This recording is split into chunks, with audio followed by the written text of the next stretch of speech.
Every path we walk holds secrets. Some are in plain sight, some are waiting to be discovered. What if, on an ordinary day, you stumbled upon something extraordinary? An unknown place, shrouded in mystery and power. Not long ago, I found such a place. Deep in the woods behind my house, an ancient well called to me. And when I touched it, everything changed. It was some kind of portal, some kind of looking glass into Aldarion. A world of light and shadow, of choices and consequences. A world that feels closer to our own than you might think. Through that well, I see it all happening now, today, as we speak. These are their stories, their destinies, and I am here to share them with you. So come with me, my friends. Join me in this journey beyond the well.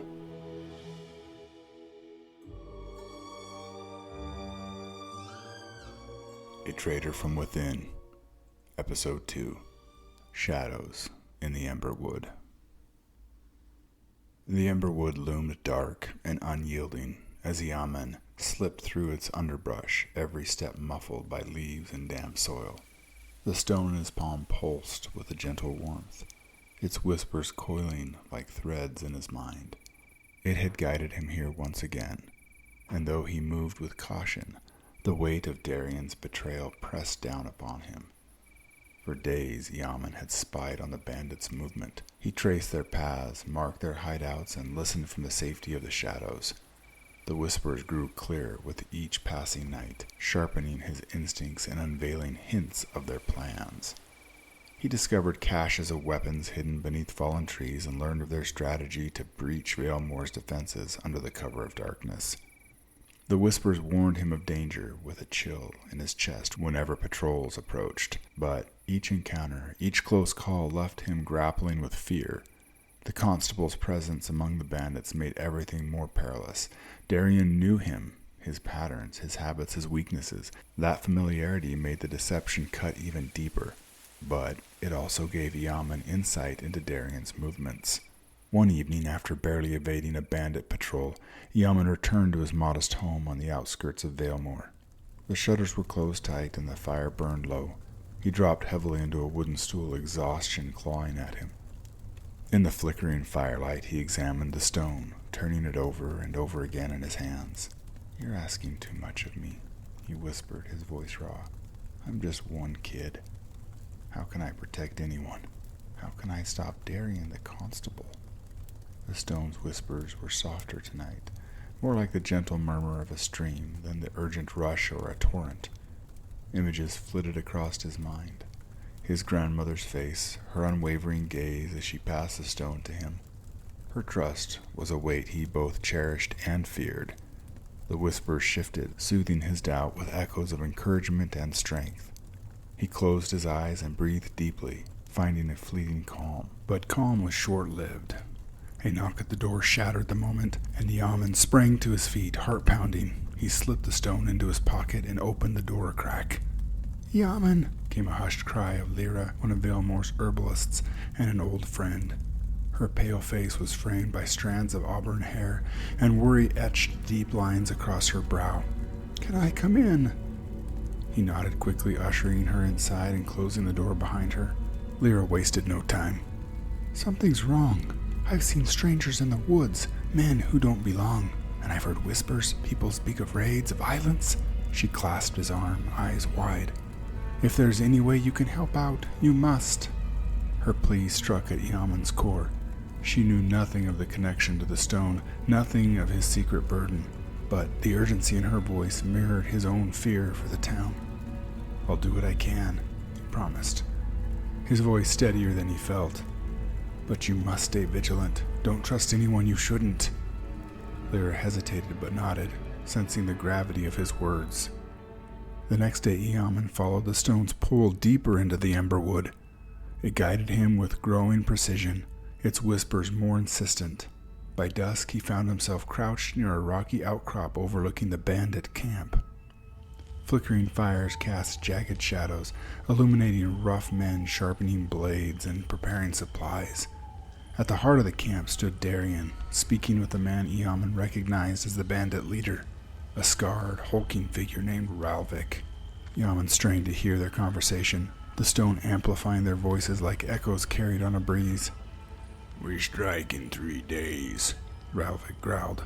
"And you're certain the gates will be open?" Aldarion nodded, his expression cold. "Leave that to me. Just be ready. The first target, the granary. They'll be so occupied that it'll leave us room to move on the vault." Bile rose in Eamon's throat. This wasn't a mere betrayal. It was a death sentence for Veilmoor. No grain? How would they eat? Rage and despair warred within him, and for a moment he nearly revealed himself, but the stone pulsed a calming influence that urged restraint. He had to be careful, precise.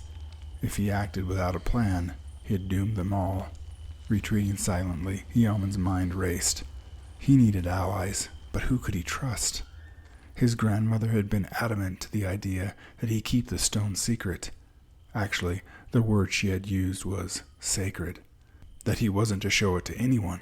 She warned many would not understand, and he would have attacks come from all sides. He would have to remain anonymous, but that didn't mean there weren't good people in the town, and he knew if he just got a warning out, they would answer. He wasn't alone. Not entirely. The fog rolled in from the Emberwood like a silent tide, swallowing up the landscape and muffling every sound. Eamon moved carefully, each step practiced and deliberate to avoid twigs and stones that might betray him. His breath came shallow and controlled. Tonight's task required every ounce of stealth he could possess. The stone nestled in his pocket felt warm against his skin, its faint pulse matching the beat of his heart, a steady reminder that he was not alone. Ahead, a faint orange glow marked the bandits' camp. Its fires flickered dimly through the dense fog. Eamon crept closer, using the mist as cover, until he could make out the silhouettes of men patrolling the perimeter. Earlier that day, he had overheard whispers of the bandits' plan. They had stashed barrels of black powder, explosives intended to destroy Veilmoor's granary. If he could render the explosives useless, it would buy his town time and perhaps save their precious food stores. He pressed himself against a fallen log and watched the sentries. The stone's warmth intensified, its whispers guiding him, revealing patterns in the guards' movements.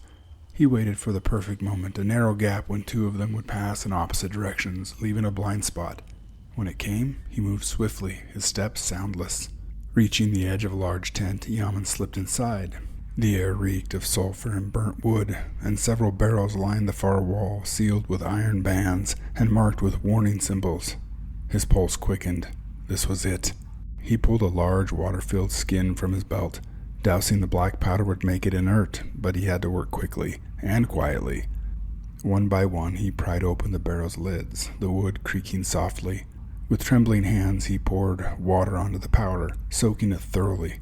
Each second stretched painfully as he worked, the stone's whispers urging him on. Suddenly, footsteps approached outside. Eamon's heart hammered. 2 bandits entered, one grumbling about the weight of their loot, the other lighting a torch. Eamon pressed himself against the barrels, scarcely daring to breathe as the flickering light cast shadows across the tent's canvas walls. "Ralvik wants these ready by dawn," one said, tapping the side of a barrel with his boot. "The town won't know what hit him." The lazy fool's probably drinking himself to sleep again," the other scoffed. He waved a torch, inspecting the barrels. "You smell that?" Eamon's chest tightened. If they looked closely enough, they'd notice the water on the barrels. He needed a distraction. Eyeing the tent's hanging lantern, an idea formed. The stone's warmth surged as if in agreement. With a swift flick of his wrist, he sent a small stone skittering across the ground that struck the tent pole, causing the lantern to sway. "What was that?" the first bandit hissed, turning sharply.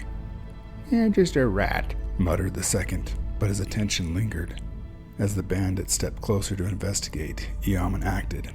He gave the tent pole a harder nudge, sending the lantern crashing to the ground. The flame sputtered and died, plunging them into darkness. "Dang it!" the bandit cursed, fumbling for his flint. The momentary chaos was all Eamon needed. He slipped through the back flap of the tent and into the fog. But his escape wasn't unnoticed. A sharp whistle pierced the air, an alarm. Eamon ducked low, sprinting for the tree line, but a shadow loomed ahead. One of the bandits stepped into his path, sword drawn, eyes glinting deadly with intent. "You're not getting away," the man snarled. Eamon drew a small knife, its blade pitifully short compared to the bandit's sword. The stone pulsed fiercely, its warmth spread through his body, sharpening his senses. The bandit lunged, and Eamon sidestepped, the blade narrowly missing his ribs. He struck out, slashing the man's arm, and the bandit howled in pain but didn't falter. They circled each other, the fog swirling like ghosts. "Tricky little rat," the bandit spat, lunging again. This time, Eamon was ready. The stone guided his movements, his reflexes faster, his mind clearer. He ducked beneath the swing and drove the knife upward, catching the bandit in his chest. The sword clattered to the ground, but victory came at a price. The bandit twisted as he fell, his blade catching Eamon's arm. Pain seared through him, hot and blinding. He stumbled back, clutching the wound. Blood trickled through his fingers, staining the ground. The bandit lay still, his eyes wide with shock. Eamon's breath came in ragged gasps. The whispers on the stone softened, urging him to move.